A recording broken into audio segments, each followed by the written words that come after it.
e aquilo que diz respeito ao Oriente Médio. Aqui é todo mundão de Oriente Médio, esse mundão chamado Irã, mas eu quero trazer a atenção de vocês especificamente para Israel.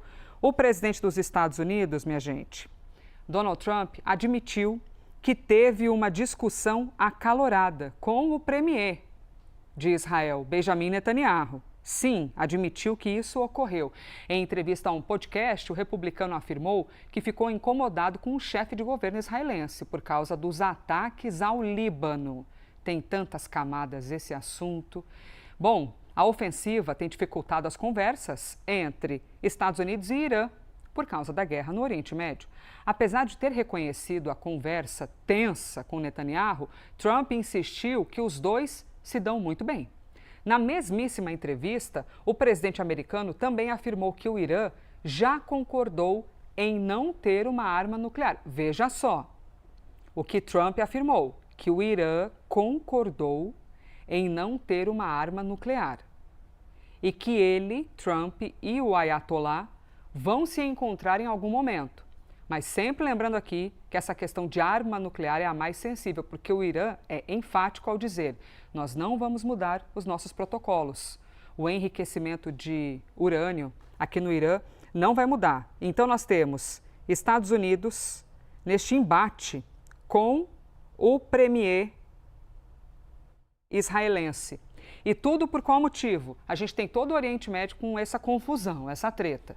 E aí, quando ocorre um cessar-fogo entre Estados Unidos, Israel e Irã, por exemplo, mesmo assim continuam ocorrendo ataques aqui entre o território de Israel, aqui para o norte do Líbano. O norte do Líbano, que fica exatamente, eu vou tracejar o Líbano em amarelo, tá? O norte, é o sul do Líbano, mas é o norte de Israel. O que acontece por aqui? A gente tem integrantes do Hezbollah aqui ao sul do Líbano. E os israelenses fazem o quê? Atacam o Hezbollah. E aí o que os libaneses fazem? Atacam de volta. Então, se existe um cessar-fogo, fica essa andança de para lá, mas tem um cessar-fogo no Oriente Médio, mas aqui continuam os ataques. Trump conversa com Benjamin Netanyahu, a gente tem que ver isso aqui. E Netanyahu não aceita, dizendo, não, a gente tem que continuar combatendo o que tem aqui do Hezbollah, que são sustentados por quem? Pelo Irã. É isso, gente, é a treta que não chega ao fim nunca. Ainda falando de guerra no Oriente Médio, Estados Unidos e Irã lançaram os maiores ataques em semanas, em meio a um cessar-fogo hiper frágil que nós estamos aqui acompanhando, né?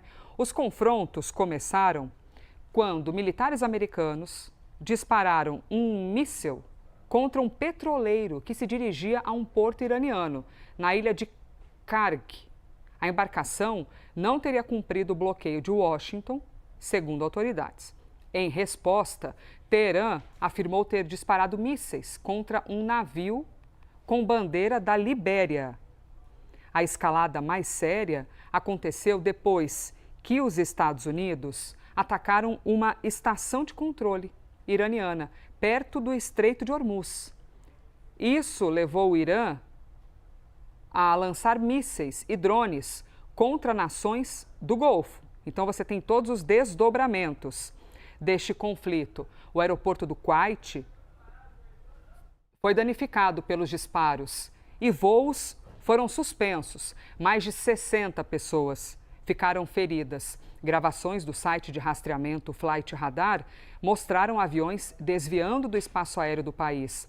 As Forças Armadas do Bahrein informaram que as defesas aéreas interceptaram e destruíram 3 mísseis e diversos drones. Então a gente está falando, você está vendo aí a imagem do Flight Radar, né? Os aviões desviando. Deixa eu te mostrar aqui onde é essa ilha de Karg. Aqui fica o Estreito de Hormuz, pessoal. Deixa eu dar um zoom aqui, ó. Aqui a gente tem o Estreito de Hormuz, certo? Karg é uma ilha que fica por aqui, ó. Exatamente aqui nesta parte. Aí aqui tem o Kuwait, que eu acabei de citar para vocês. Também citei o Bahrein, que fica aqui mais abaixo, e todo esse conflito que continua ocorrendo aqui no Estreito de Hormuz, que é onde os navios estão completamente parados aqui à espera de um desenrolar desse cessar-fogo. Bom, voltando aqui, e essa imagem sensacional, né, da parte aérea, com os aviões desviando e nenhum passando aqui por essa área, principalmente do Kuwait. Voltando aqui a falar sobre Israel e Líbano, Eles continuam, os dois países, hoje, com negociações em Washington, em uma tentativa de tentar consolidar esse cessar-fogo. O fim da ofensiva das forças israelenses contra alvos do Hezbollah, que eu estava agora há pouco mostrando para vocês no mapa, é uma das exigências do Irã para um acordo de paz com os Estados Unidos. Por isso que Trump fica discutindo ali com Netanyahu. Porque Trump está tentando, vamos parar com esses ataques. Gente, estou traduzindo para a minha linguagem, claro, né? Foi bem mais diplomática a maneira como eles falam. Vamos parar esses ataques aí, porque isso está atrapalhando o meu acordo com o Irã. E os israelenses dizendo, não, a gente vai seguir atacando, porque ali tem o Hezbollah e a gente não vai parar enquanto não tirá-los da terra. Israel e o grupo apoiado pelo Irã voltaram a trocar ataques durante a noite. Sim, novamente, o presidente americano Donald Trump disse que Israel não avançaria sobre a capital do Líbano, Beirute. Porém, entretanto, todavia, o primeiro-ministro do país, Benjamin Netanyahu, afirmou que as forças, sim, vão continuar atacando o sul do Líbano, que vão seguir fazendo conforme aquilo que é planejado. Portanto, Israel seguirá atacando aqui a parte de cima do mapa. O Líbano, que, aliás, é o lugar onde mais tem brasileiros no Oriente Médio. Theo Cury já contou isso para a gente uma vez. Aproximadamente 22 mil brasileiros ficam aqui no Líbano,